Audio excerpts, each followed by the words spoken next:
Stanton and the Miami Marlins travel to New York to face the Mets. Rip right field towards the corner.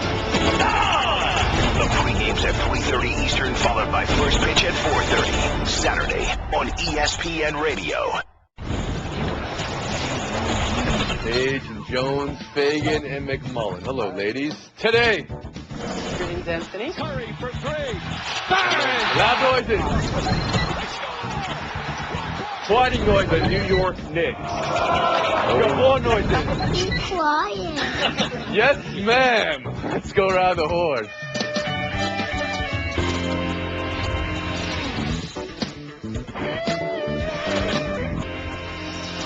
Has any team in the history of the NBA been able to turn it around faster in a game than the Warriors? They were down 16 in the second. Up 1, 7 minutes later. There was that. There was Howard's knee. There was Harden's zone that he was in late in this game. There was, before the game, Steph meeting Nick Johnson for the captain's handshake. He wasn't too sure about that. Woody, you think the Rockets can come away from game 1, even though they lost, with a little bit of hope for this series? Sure. Matthew McConaughey had hope in Interstellar, and I think the Rockets have hope here to come back. That even they had a 16-point lead. They survived that 26-5, 25-6 run. They survived another 11-0 run, and they were actually in the game at the very end. They were right there with an opportunity to win it. With that crowd, with that team, and with that player in Curry, and you're able, without Howard, to actually get in a situation where you can win on the road, yes, I am totally encouraged about the Rockets. You agree? Well, it kind of depends on how you look at it. They could have won that game. Kevin McHale said at the press conference after the game, it was no excuses because they were 26 for 51 at the rim in a game where Andrew Bogut only played 16 minutes. So you say if they just made some of the shots that they had in that game, they could have won it. The issue is, given how Golden State has played at home, lost 3 games total between the postseason and the regular season, that one might have been their chance. Like, if it's time for an adjustment to be made, chances are it's for Golden State to make that adjustment. And then what's Houston going to do after that? So they could feel optimistic because that's a game they could have won, which will lead them to believe that they could win game 2, but I think they blew their one chance to win one in that building. How about you? Golden State left a lot on the table as well in this game. I mean, you can look at it and say Klay Thompson was 1 for 7. Bogut was scoreless. There's a lot more that Golden State can give. And for me, this is about Curry and his indefensible three-point shooting that is self-created. You can't guard that. The only games Houston's going to win in this series is if Curry doesn't shoot well. And that's not going to happen when Jason Terry is guarding him. What did you think of Kerr's decision to go small, mid-second quarter? That's really what turned this game around. Yeah, I mean, that was the key decision. And that Draymond Green, when he's playing down low like that and Golden State can get out and run, I just don't think Houston can match up with that. And Jackie Mack?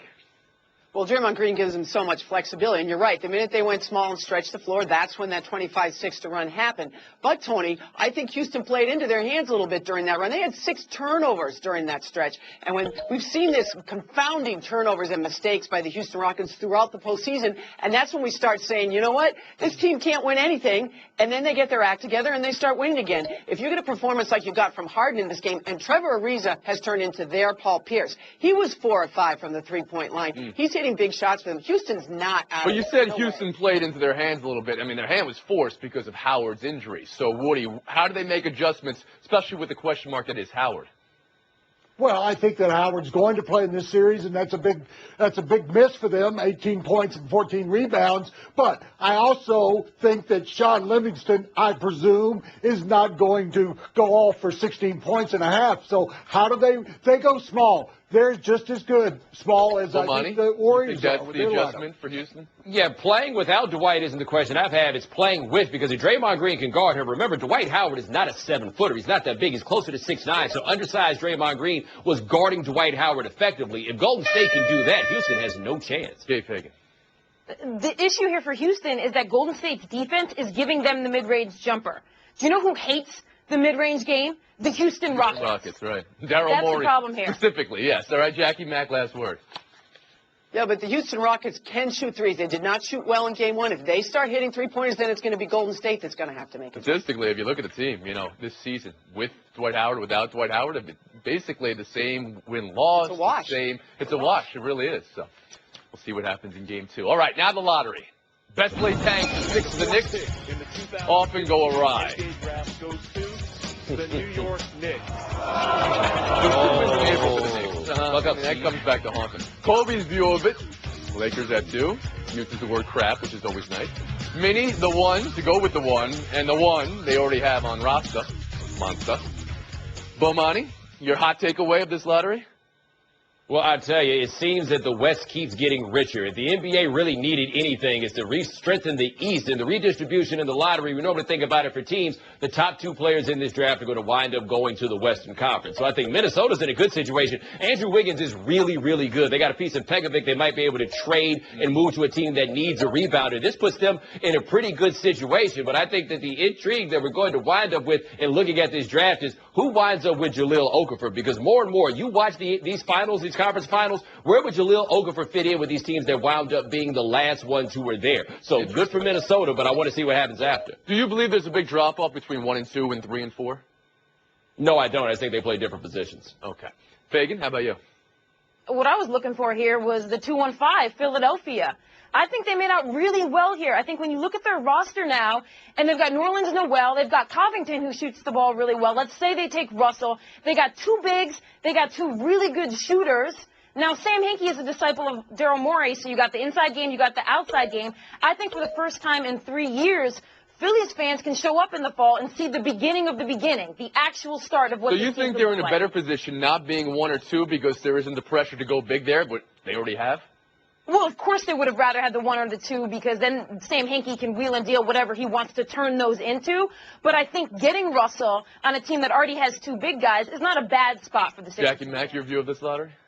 Well, I think the Sixers lost because they're hoping that the Lakers get out of that top 5 protected pick and drop down, and then they get their pick. They were hoping to get Miami's pick. That didn't happen either. I really think what's interesting about this draft is it's a 4-person draft. If you're in the top 4 players are pretty much undisputed. My question is, Emmanuel Mudiay, who takes a chance on him? Because if you look at this draft, he's the only possible elite point guard, because I'm not sure D'Angelo Russell yet is a point guard.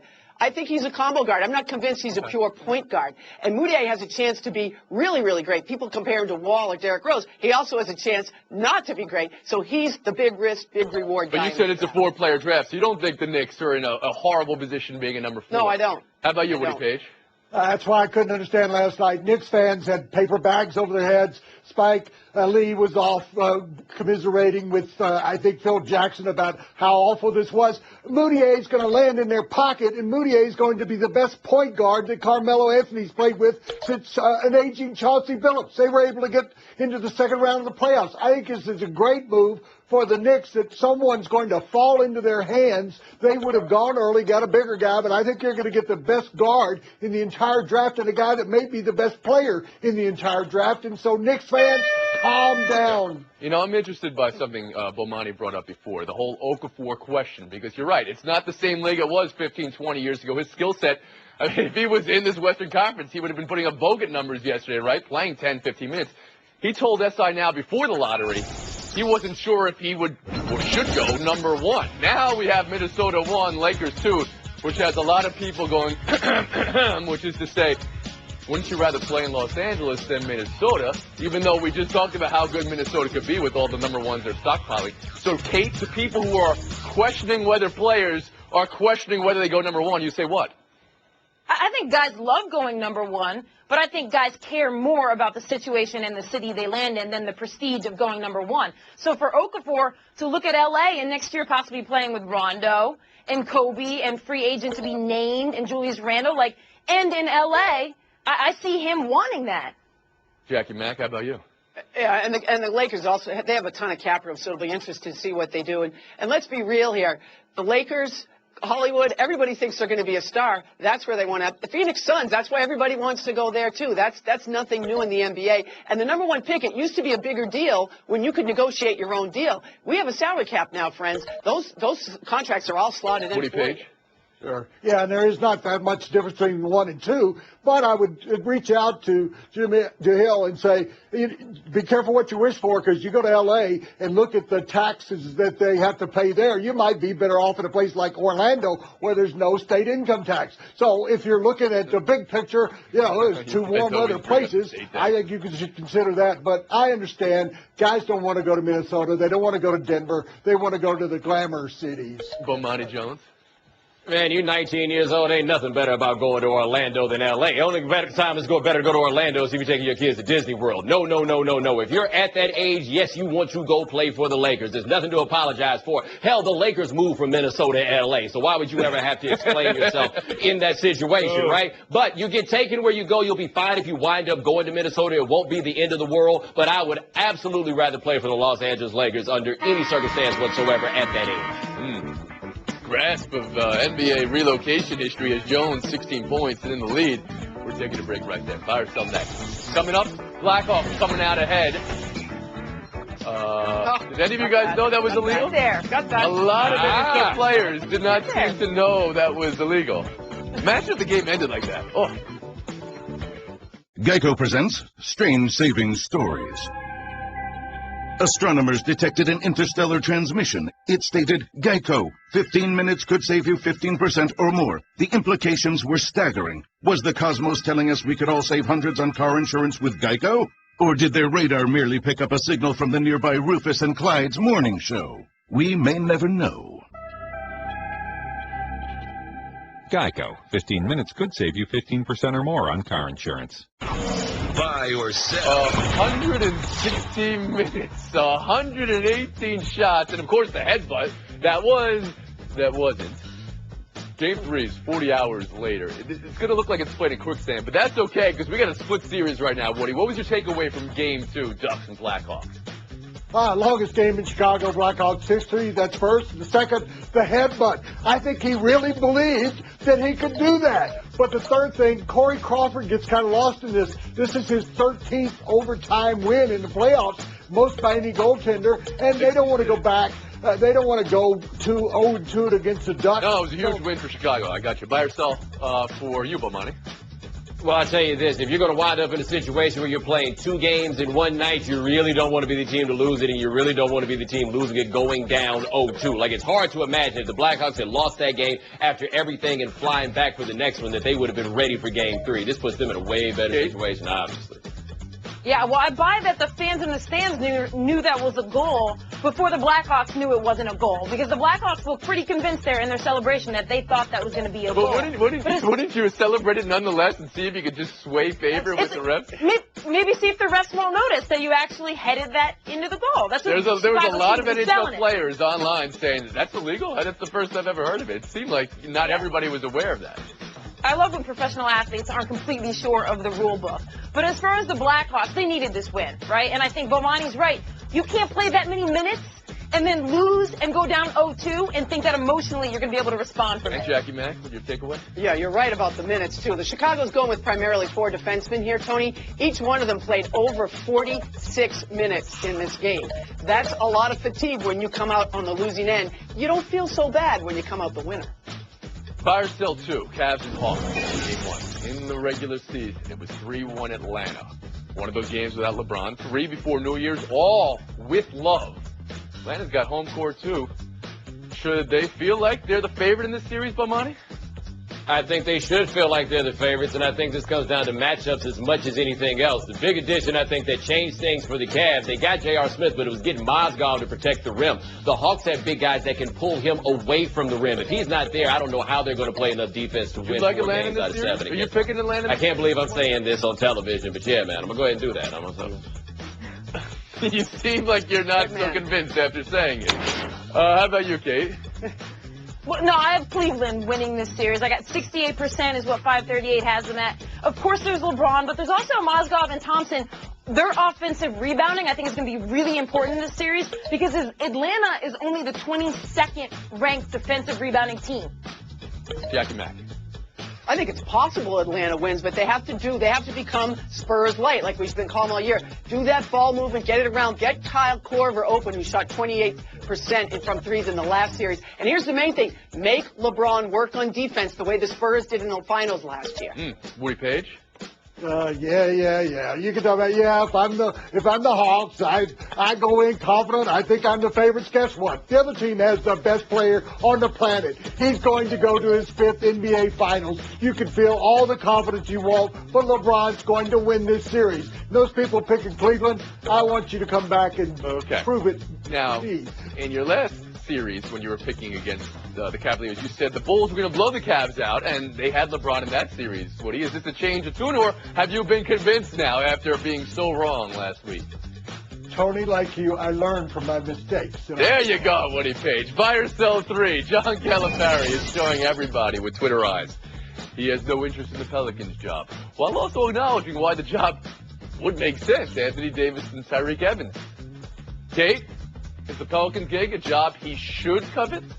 I don't think so. I mean, he's already a king in Lexington. He's already tested the NBA. Why would he leave that spot in Lexington, the best job in college basketball, to be possibly a GOAT, lowercase GOAT, in an NBA city? Jackie Mack? Yeah, and he just signed a huge extension for big, big money. I don't think it makes sense for Calipari, but I don't blame him for wondering about it now and again. He didn't work out for New Jersey. I do think if he went back to the NBA, Tony, I think he'd be successful this time. Would New Orleans be a right fit for him? And that's the question. Davis and Evans are there. What do you want to address? Of course it would. Well, I think with those two players there, that yes, that would be if he were going to take a job, perfect situation. They would covet this job. He's got the #1 job in college basketball, and he's got the #1 recruiting class coming in. As long as they're still one and done, he's going to stay at Kentucky. When that changes, then that's his end game. Well, one thing, in case you mentioned, he's the king in Lexington, but enough is never enough with that job. The level of pressure and the beast that you have to feed and the standard is so high. So if he does cover the job in the NBA, of course you cover the one with the best, one of the 3 best players in the NBA. The issue I find with this one is just because he coached those guys before doesn't mean that they want him to coach them again. See, Antoine Walker and Rick Pitino circa 1997. Woody, I think Kentucky may have been passed by Duke in recruiting class late in the game. I think Duke won, Kentucky 2. That's going off. There's a Canadian that's going to Kentucky that will push them back over the top. Aha! You know, you learn from your mistakes. Right. Listen, the new and improved Woody Page. That means Kate Fagan. First to go with the last word, Kate. All right, 3 weeks to the Women's World Cup, so I got plenty of time now to go get ready for that. Paige Jones McMahon lightning round next. And coming up, the feel-good moments of the postseason. Say what? People upset about children at the podium.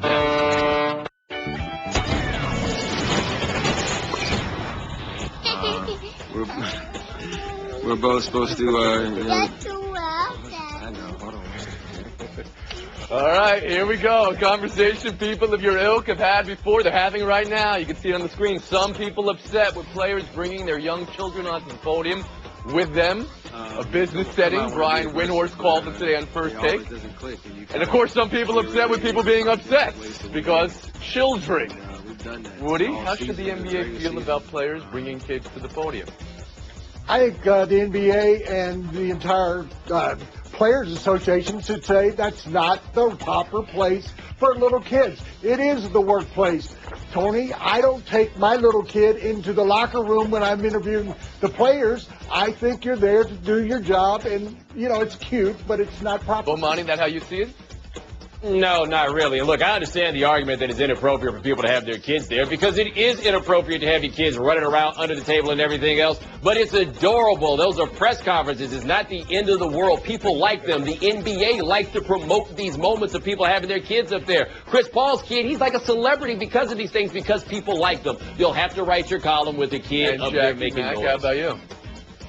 You know what? I understand the inconvenience. I understand the distraction, but I'm with Bomani here. These kids are cute. Don't blame them. You might want to get mad at the father if you want. But I'm telling you, we're controlled to right on deadline with distractions. I'm more interested in fighting to make sure the cooling off period, that the locker rooms are open sooner than banning kids from the post-game podium. Now, but you've been in this situation before, though, Jackie. What happens when a children comes out to the podium and the conversation goes maybe sideways from what you as a columnist or reporter wanted to write?